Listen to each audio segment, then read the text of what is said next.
Welcome back to the Outer Circle, Inner Stillness, Lives of the Sober series.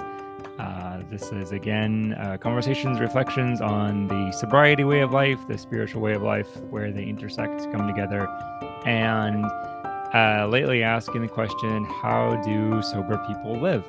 So today I get to interview the one and only, most wonderful, most incredible Michele Mannix.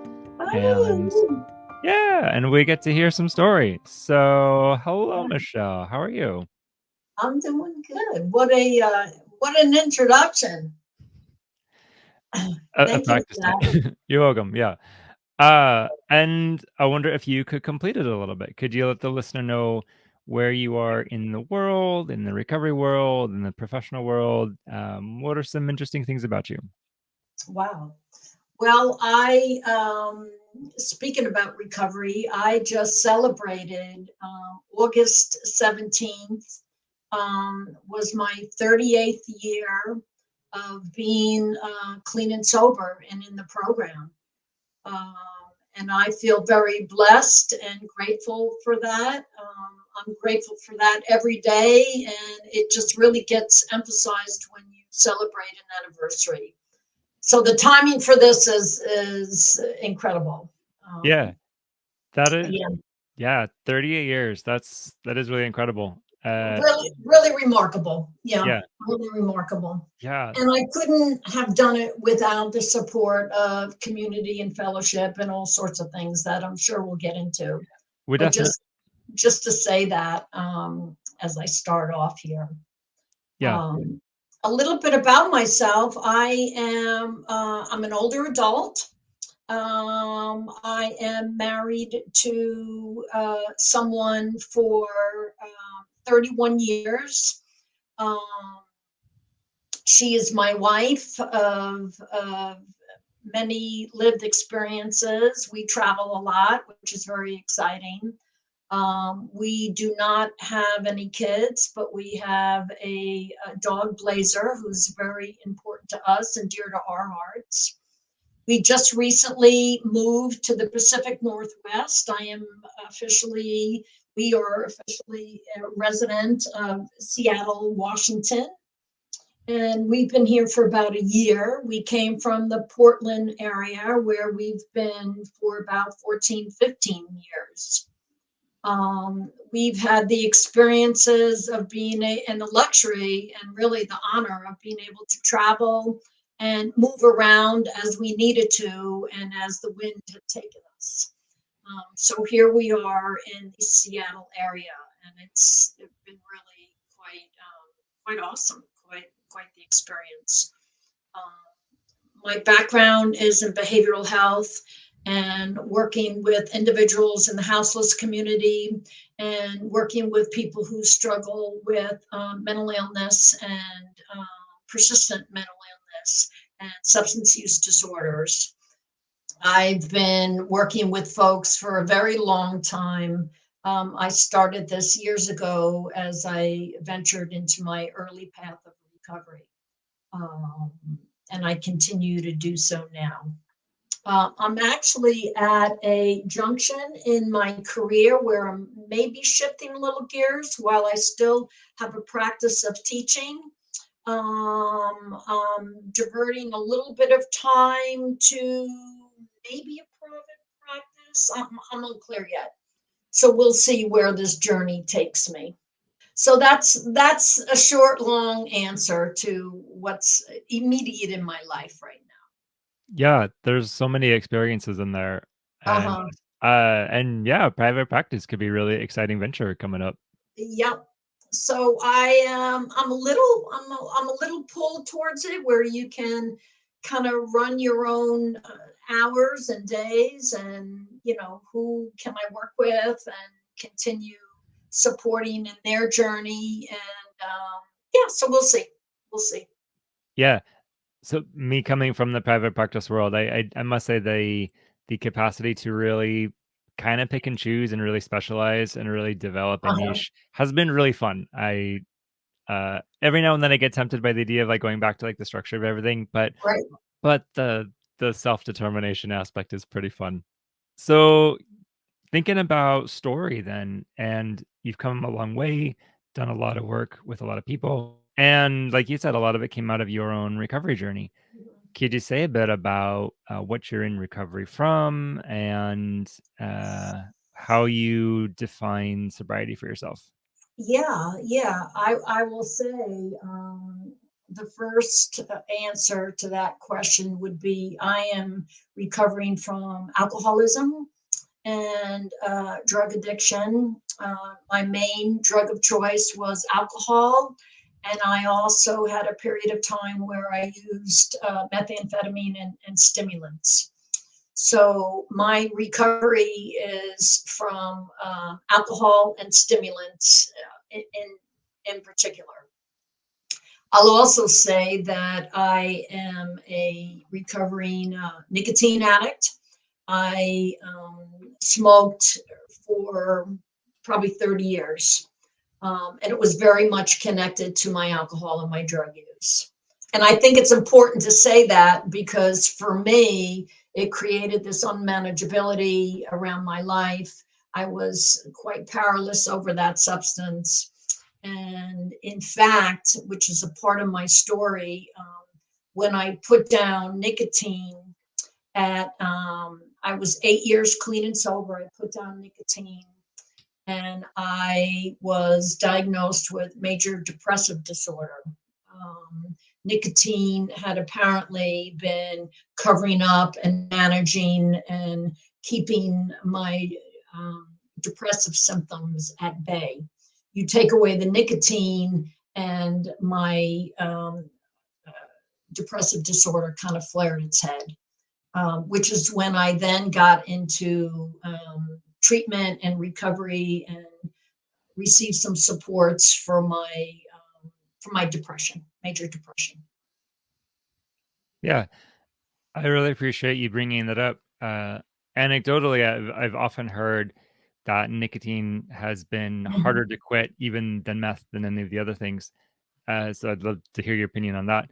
But I'm appreciating how you're talking around the intersection of here's all of these different substances, here's like mhm, the classically understood hard drugs, here's alcohol, here's nicotine, mhm, here's depression, mhm, uh, which sometimes isn't categorized with addiction, but I love the way you kind of recognize they're all working together or they're part of mhm. the same issue. They're part of you. They're part of your journey. And so it sounds like in addressing the addictive part, that necessarily meant also addressing the depression part. And there's that whole interaction going on. Totally. And it's clear to me now. At the time it wasn't clear, but it's clear to me now that if I hadn't paid attention to my depressive symptoms, then at some point I either would have hurt myself or relapsed or had a reoccurrence from substances, my methamphetamine and my alcohol. So they're all very much interrelated. Yeah. I will say the things I do for my recovery today isn't necessarily distinguished, whether it's for my behavioral health needs or my substance use disorder needs. You know, they're very much interwoven with one another. Yeah. The interwoven, indistinguishable nature. That kind of is answering a question I was thinking of is, 38 years into it, if he had not addressed nicotine, if he not addressed depression, do you think he'd still be clean and sober from alcohol and drugs? Well, it's hard to say, isn't it? But I would say that nicotine, just a comment on what you said earlier, was actually very hard to give that up. It was extremely hard. In fact, in a lot of ways, it was more difficult to give nicotine up than um, my alcohol and stimulants. Um, you know, we know nicotine hits those certain receptors of the brain that also are triggered by alcohol and all sorts of other drugs. You know, it's important for me to name the drugs of choice that I struggled with. I will say that sobriety for me is being abstinent. And for me, it's not doing at all substances that potentially hit those same receptors. So, it's clear to my doctors that I can't do pain medicines or benzodiazepines. While they weren't drugs of choices of mine, um, you know, even doing bits and pieces of these sorts of substances could trigger a potential flare up and an overall reoccurrence of my substance use disorder. Mhm. And these are my thoughts. This is how I, move through my recovery path on believing, and this is what's important to me. Yeah, well, I appreciate that. But I want to actually give that a high amount of value in that it's easy for us to talk theory. Here's the science. Here's what the textbooks say. But then, like that has to be lived out in a way. And Right. so, this sort of query is meant to look at say, well, so for the people who have pulled it off over long term, like yeah, not necessarily like evidence based, research based Mhm. information, but it's your story. And so it's like in your story an abstinence approach, an abstinence from a variety of things altogether has Right. been helpful, has been necessary. Right. So that feels important to know. For Um, me, it's an integral part of my overall path. I understand, and of course, I work with people whose approaches are different, and it's whatever works for you and me and others. That's important. yes, yes, yes, because everyone is on their own journey. Not Mhm. everyone gets as deep into addiction, therefore, not everyone needs the same supports getting out. Not everyone's facing the same levels of challenges or has this access to the same resources. So, yeah, we really do need to keep in mind that individual nature of things. Right. Yes.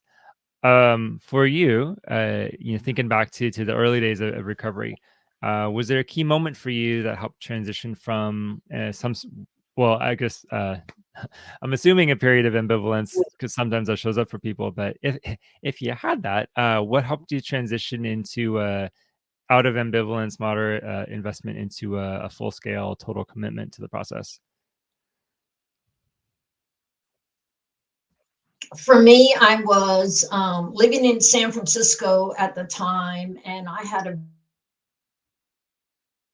very, very important job that I had tried endlessly to be a part of. I was actually a recreational therapist at San Francisco Recreation for the Handicapped.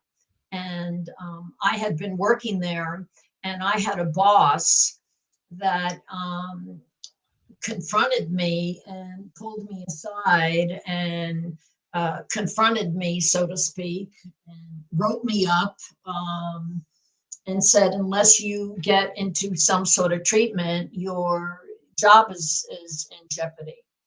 Um, I was very shamed. I was mortified. I think, defensive. I was very scared. And I got into treatment at that point.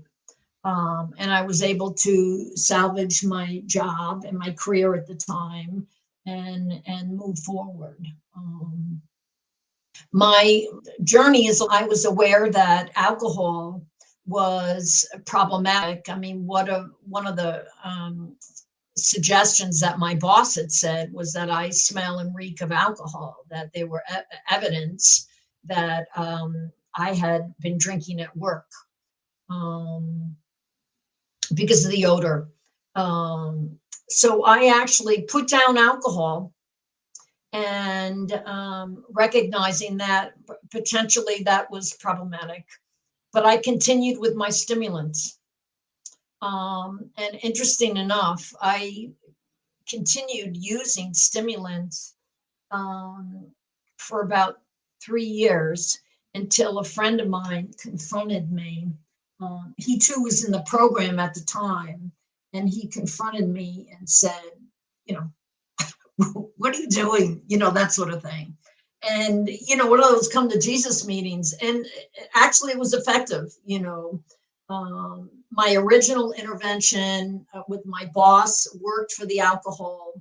And my buddy, John, his name was, confronted me about the stimulants, and it worked. And then I got myself into treatment at the Haight-Ashbury Free Clinic in the Haight-Ashbury district of San Francisco. So I'm an alumni. When I go to these conferences and I see Dr. Anaba and Dr. David Smith, these are these gurus, that I look up to now because they were so instrumental in the recovery world. I see them on the circuit and I go up to them and I said, "Hey, I was a client of yours years ago." Yeah, so it was exciting. So that's my full story. Yeah, that's great. Yeah, Oh, I bet those alumni moments are really special. totally. Yeah. Totally. Oh, And it's interesting revisiting them live here and with someone. So I appreciate that as well. Thank you. always, yeah. Yeah. I wonder if you could speak a little bit to this idea of relationships and recovery and what's the role, the need for them. It comes up, I notice, as a consistent area of like pushback among newer clients, like, why do I have to go to a group? Or why do I need people? Right. Why do I need an accountability partner? What are some things you've observed over the years? Why do people need group and community and things? Yeah. Wow. It's a great question, and I personally is such a strong proponent for the fellowship. And when I say fellowship, this could come in a variety of different settings. It could be your traditional 12-step model. And for me at the Haight-Ashbury Clinic, my fellowship were my groups, and I did groups in a setting. Um, and it's really that developing a relationship of people that are healthy, that are mirroring back to you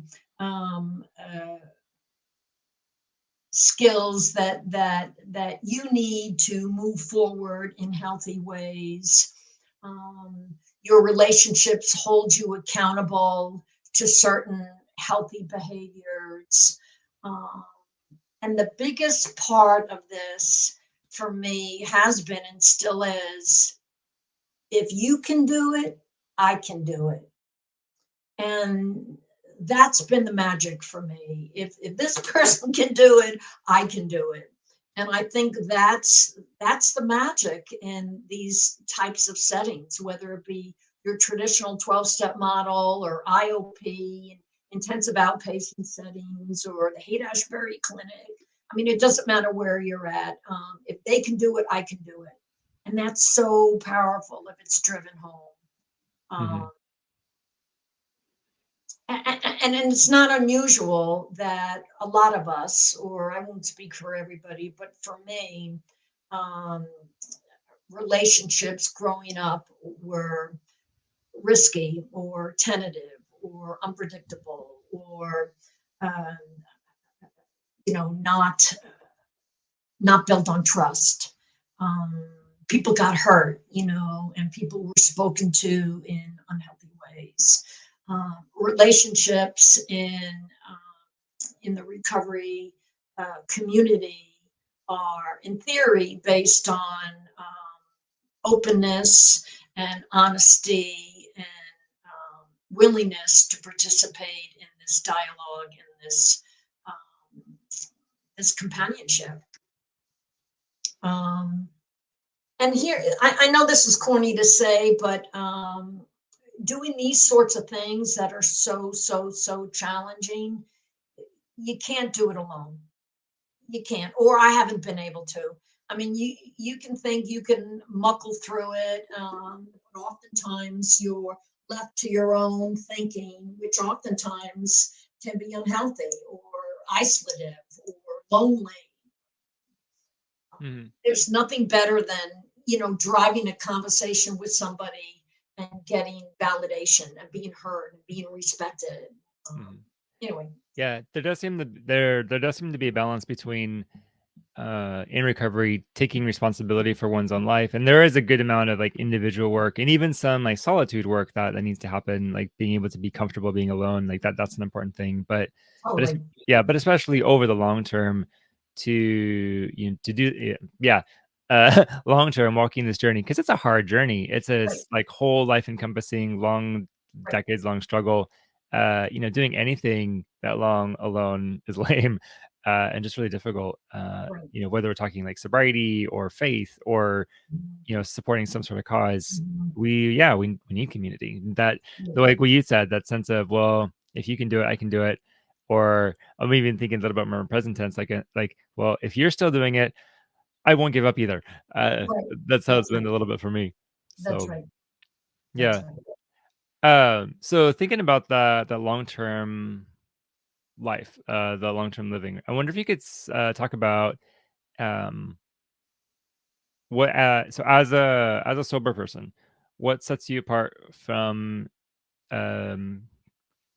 from a couple of kinds of people, either for people still caught up in their addiction, or non-addicted people in general, or people who uh, aren't quite on the journey. What sets you apart as a sober person? I I think what sets me apart is this really strong belief that, well, a couple things. One is I can't forget where I came from.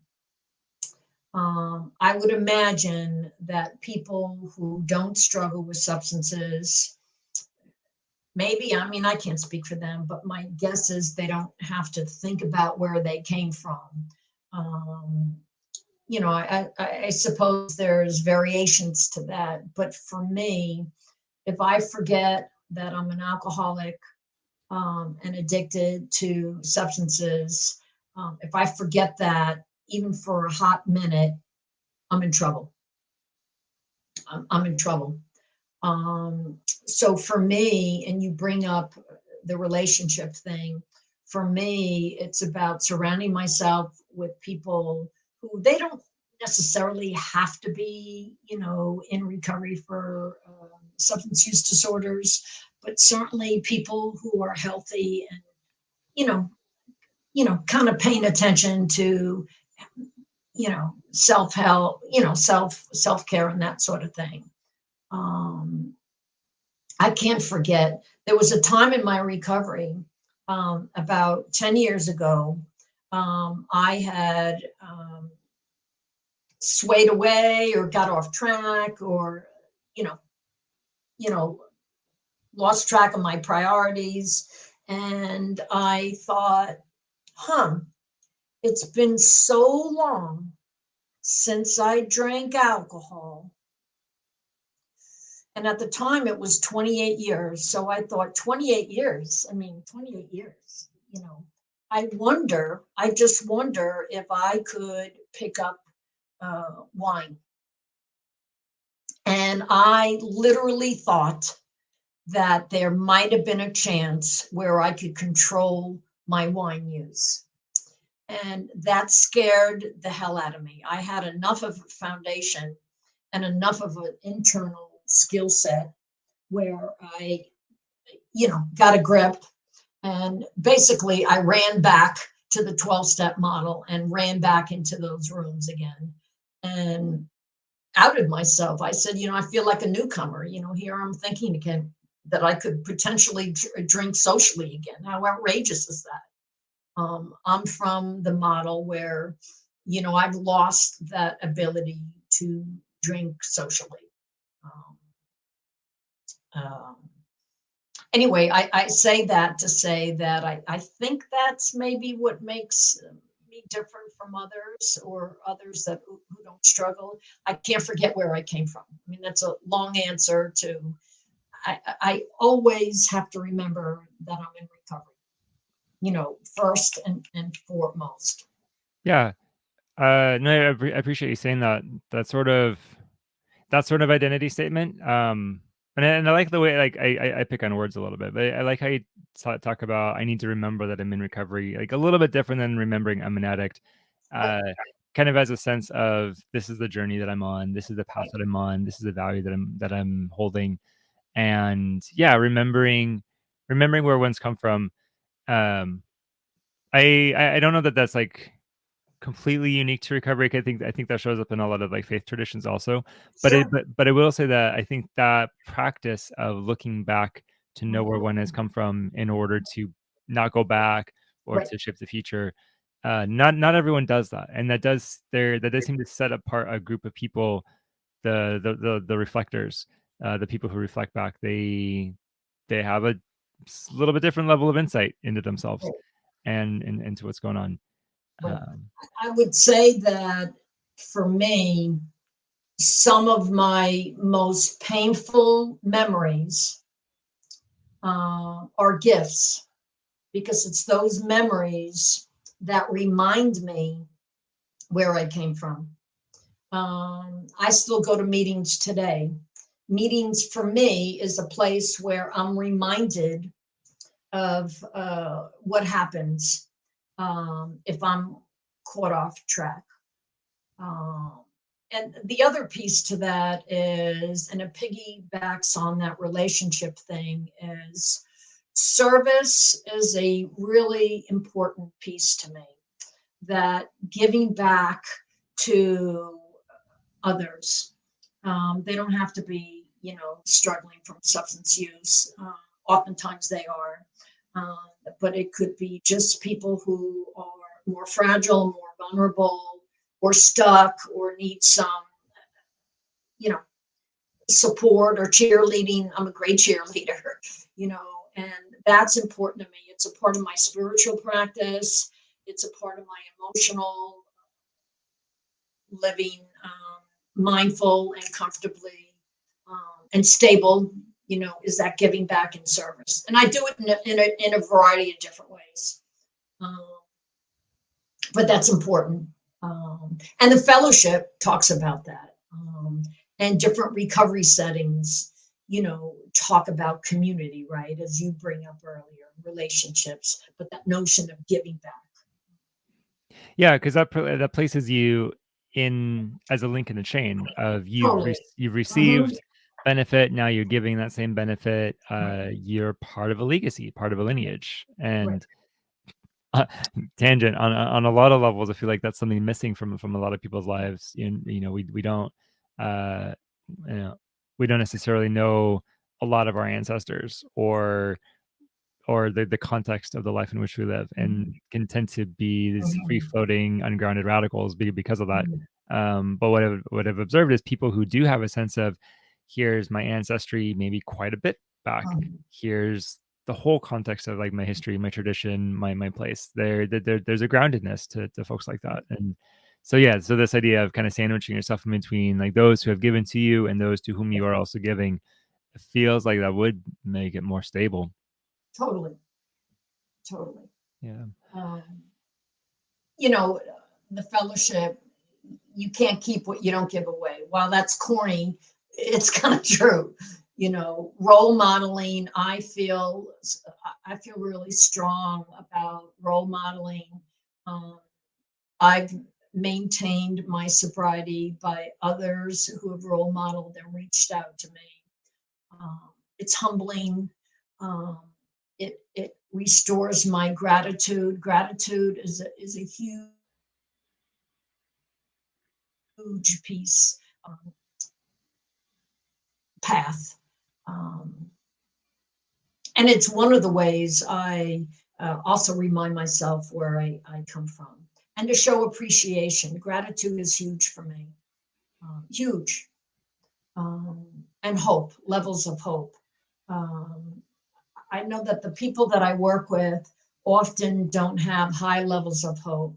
I believe in sharing hope, supporting people and finding their own hope. And that's what motivates us, is hope, right? What's your level of hope today? Well, mine might be a 7 or 8, and I need to get it up higher in order to stay motivated and move forward, you Yeah, know? definitely. I've sometimes heard hope and vision paired together as Yep, similar aspects of a thing. Like, yep, the capacity to look forward, the sense of there is something in the totally, forward featuring future to look at that's really totally. necessary. And Yeah. for me as a clinician, for me as a person in recovery, uh, I think it's so powerful when people who are very vulnerable and fragile and really don't have a whole lot, you can support them in finding hope in really simple things. Um, and that's helpful. And it Yeah. gets it keeps people moving and it keeps people energized and motivated to try harder and move forward, you know. Yeah, there really is a lot of room for creativity there, which Totally, can get fun. totally. Yeah. Um, So, kind of thinking about a practice around gratitude and a practice around hope, I wonder if you could talk a little bit about daily practices, or which might be a little bit different than meetings. I mean, one could go to a meeting every day, yep. and sometimes we do, but again, like long term, what are the things that are important for you to have in your life every day in order to be Um, well? I think a daily recognition and an internal reflection on who I am today. Um, that sometimes happens before I get up out of bed. It sometimes happens in my exercise program. Sometimes it happens if I'm just sitting, outside in the backyard, reflecting. Um, this notion of date at time has been really, really, really important. Uh, Mindfulness strategies are super important. Um, Relaxation is really important. Um, Keeping things in the present, in the moment. I think when I've struggled with fear, um, it's been around future tripping rather than keeping myself grounded for today. Radical acceptance is important to me. Um, Not forming opinions of how I do things, um, not being critical of myself, but maybe learning ways of doing things differently or in healthy ways. Um, Being present. I think really being present and being open and honest as much as I can. Yeah. Um, yeah, I I love all of that as far as mindsets, attitudes. It yeah, seems like you're really getting into, like, this is how a sober person thinks, or these are the kinds of things yeah. that a sober person has to be aware of, paying attention to, prioritizing. Being, not being critical of yourself or of others, being present, being honest. I wonder, again, kind of digging into to the details, maybe for someone who's new to this idea of inner awareness, inner reflection, slowing down on a practical level. Um, I mean, recovery isn't all about like skills and techniques, but what are some like specific ways that you do mindfulness, or you do presence, or you do honesty? Um, I think a lot of it or some of it is, running is really important to me. I should clarify that and say jogging. So jogging is where I get, into myself. You have to while you're running because you get tired.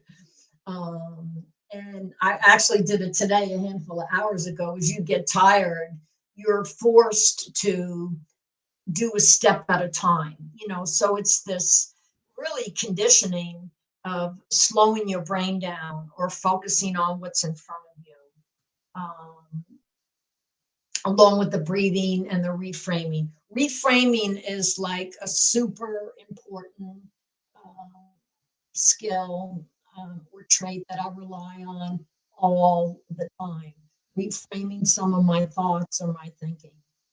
um, Yeah. Does that answer the question? I think so. Yeah. I mean, definitely lots to explore here. So, you talk about running. So, as a, which is one example of like a daily practice of movement, some sort Mhm. of moving your body, exercising, stretching something. When you're talking about something like the reframing, I mean, that, again, that's a nice, really specific sort of mental discipline. But I guess one of the themes I'm hearing that you talk about is a lot of like intentional inner dialogue. Mhm. And maybe you're doing that in your head as you're going. Maybe you stop and you know sit down on the floor and close your eyes and breathe. Maybe you Right, journal. But however you get there, it sounds like you're frequently checking in with yourself and noticing your thoughts. right. And I guess that would be like the technique to share with somebody is just like, however one gets there, be doing this sort of inner dialoguing. Right. I'd like to say there's certainly that timing out where, like, I go down to Green Lake, and I'm down here and I'm by myself, and you do, sometimes sit aside and just kind of reflect and chill out and just think, you know, or take a daily inventory if we would have put some program to it.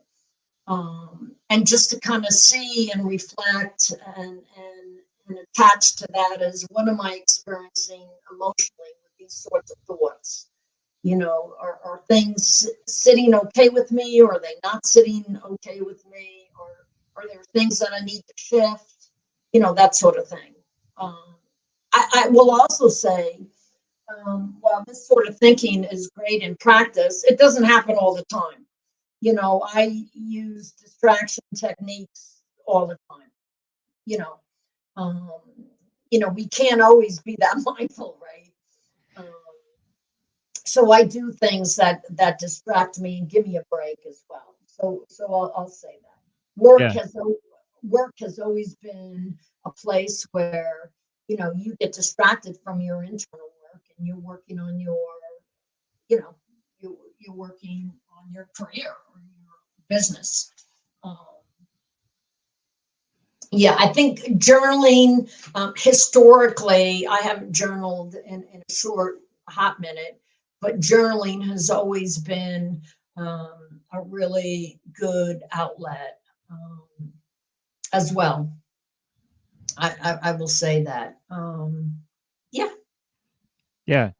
Yeah, that's really great, and I love the way that there's a variety of tools that you can draw yep. from, and you've had time to dabble in a lot of things, try a lot of Mhm. things, and I would want to emphasize that to the listener who is newer in the process is to recognize there are a lot of things you could try and try a lot of them. Mhm. Treat it like a sampler platter, and you're not going to use every technique. Like not everybody's going to do Right, journaling. I like to journal because I'm a writer, but right, I don't get to do it every day, and it doesn't work for everybody. right. So, but something to get you in your head checking Right. in is really good. Getting back to this hope thing, um, concrete imagery really works, and it's having and I do it with my hope. What are people's visions of hope? If you put a symbol or a word or a picture to it, what would it look like? And for me, I know this is corny, but it works. um, Stars for me reflect hope. Stars for me mean hope. So I have pictures of stars. I can close my eyes and envision stars. And there's something about that stimulates this feeling of hope and resilience and moving forward, and motivation and energy. For some, it's a picture of their dog or their family or whatever. For me, it's stars. Um, and that concrete imagery for me works. So that's a pretty hot tool that I often use and teach. I teach that a lot um, as well. Yeah. I love that idea of having concrete imagery for hope, for vision, Mhm, the stars, the sun, nature, things like mhm, that. yep, yep, And think for me, it's especially within with the faith context. It's the saints, the lives of these people who have done what I want to do better than I mhm, have done it, right. and That's right. being able to picture here's a face and a name and a story, um, which I think is really good. Which again, I'll tie this back to why we need community too, is because even just on the local level, getting a sense for here's a local recovery elder, or here's Right. somebody locally, or here's that old guy in that one meeting that's been around forever. Uh, you know, having the image of that person Right. uh, to fall back on, I think can Yeah. be really powerful. Yeah. So in the inverse, oh, go ahead. Well, I was just thinking, I don't know where this fits with anything, but what I think is important as we talk about this topic of longevity and sobriety, and as I've reflected on this, it's really the approach that we take holistically, and it's got to be comprehensive. That when I was early in recovery, and you probably know this, but um, people are so self-absorbed. I was so self-absorbed. I mean, the truth is, I wasn't even thinking about service or reaching out or concrete imagery. It takes every bit of energy to not drink or use. I mean, think about it. Most of us, I mean, I started when I was 14. By the latter part of my alcoholism, I was drinking every day, all day long. And so when I put down substances, that's all you think about, because you're still obsessed, right? So you're still thinking about this, but you're finding ways of not drinking and using. And it evolves into these comprehensive plans that are holistic. So once I was able to get out of myself, I was able to think about my family and hobbies and interests and uh, volunteering and, going to school and, these sorts of, and my health, you were really able to approach your whole being holistically, rather than years ago, it was just that don't drink or use. That's it. You know, um, so Yeah. the, so that I will say is different for me as I'm a person in long-term recovery. I get to have a comprehensive path. Like there's lots of things on my path now that take up my time and energy and my support. Rather than just this, I can't drink or use.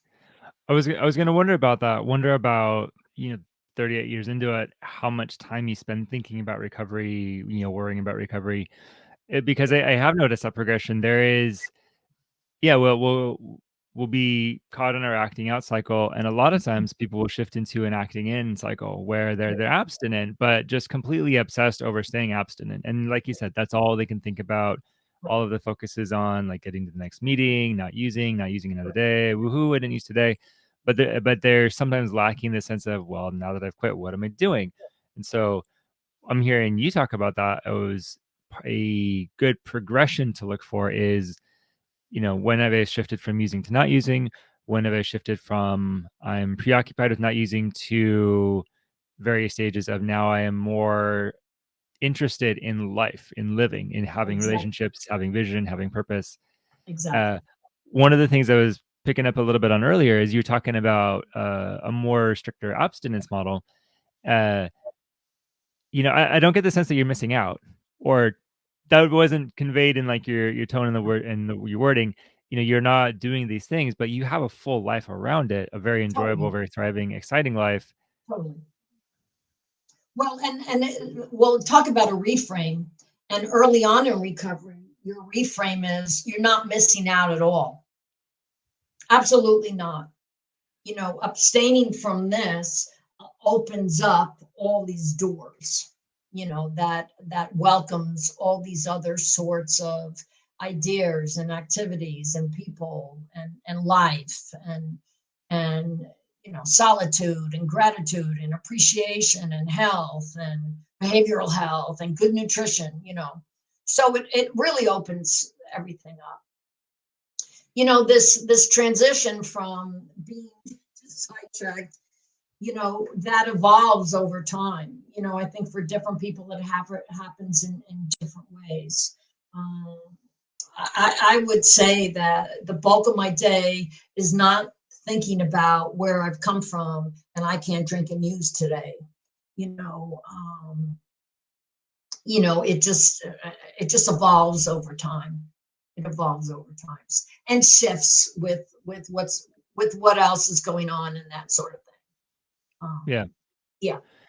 So completing this a little bit. So you talked about it's really important to remember where you've come from, Yep.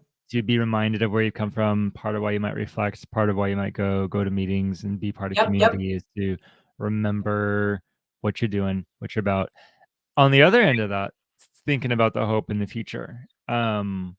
What are what are you striving after, or what's making you continue, or yeah, what's your next phase of growth in the process?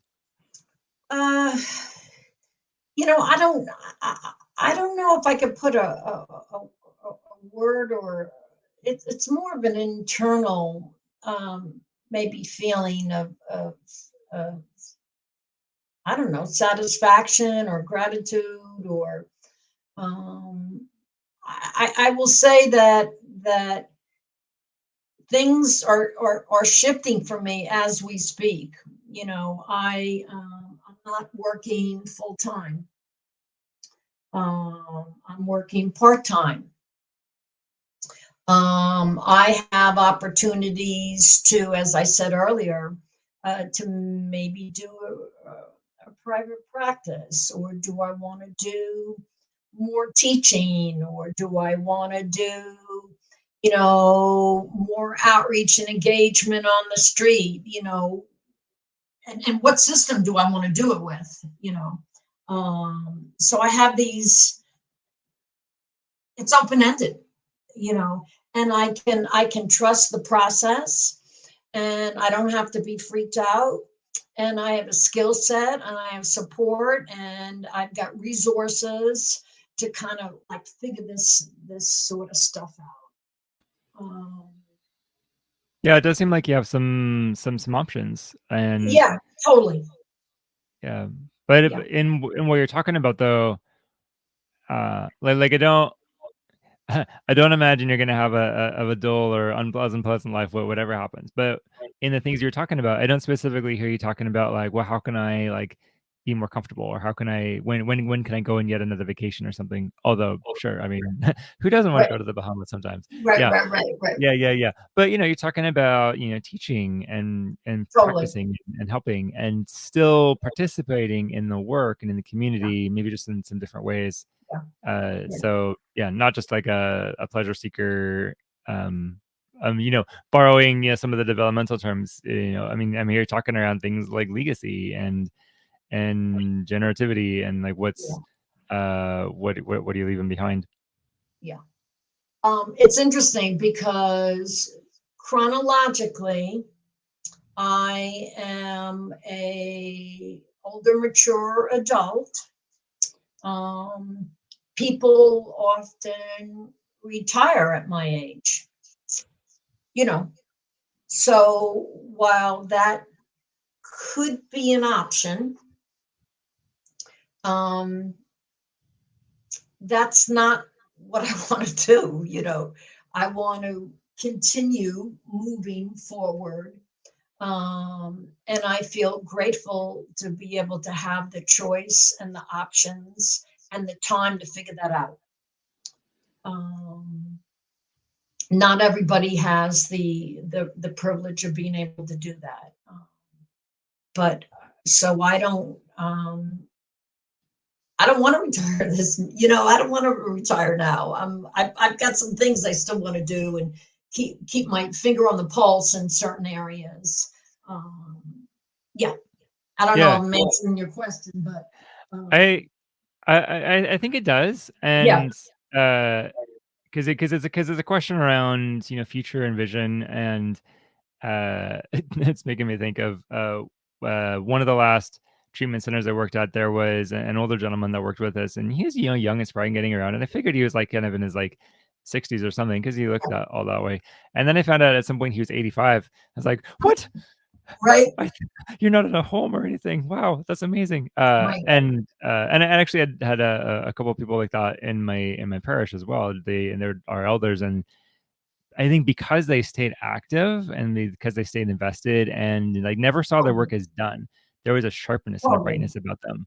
And yeah, it seems like again, it's a level of something that some people can attain to where they have a very clear sense of this is what I'm about.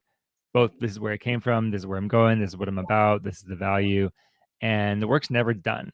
Yeah, And I need to do this work not necessarily to help you, although it is helpful for you, but very much like for me. Like this is for my growth totally. to do Yeah, this.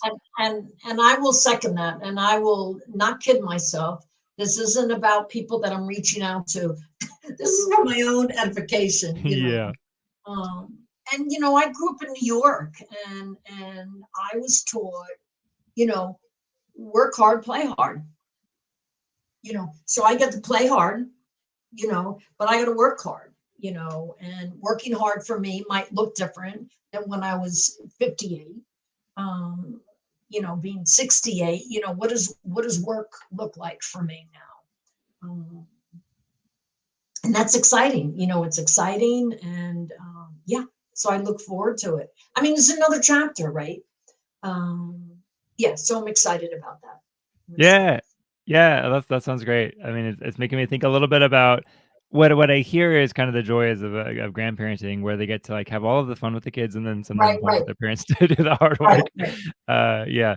So, someday I might have that for myself too. Um, I'm sure you will. yeah. Uh, yeah.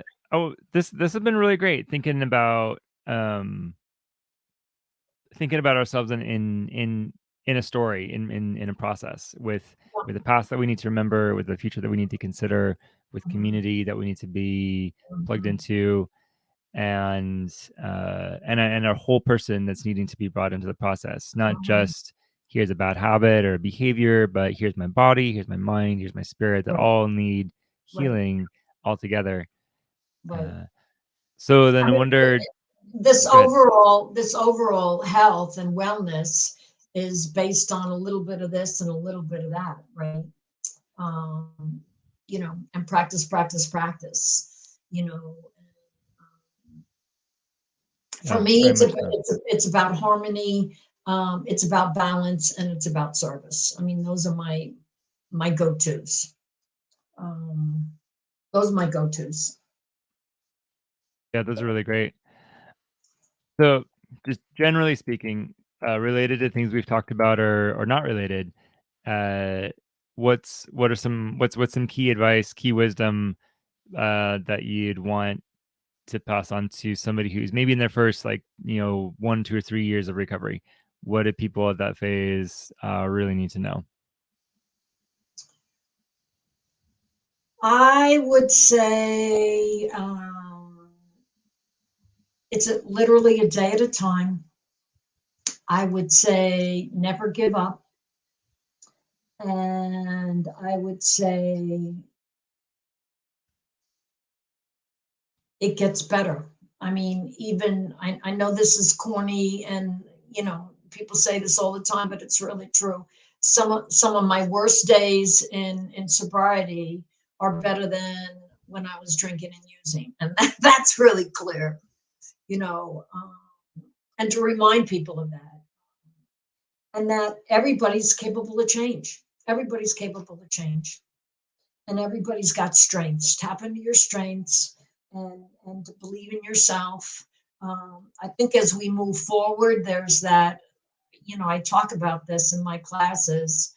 Um, as people see changes, they become more confident. As people become more confident, they become more committed. And as people become more committed, people move forward, you know. Um, and it's gratifying. Um, yeah, everybody's capable of change. There's that hope again.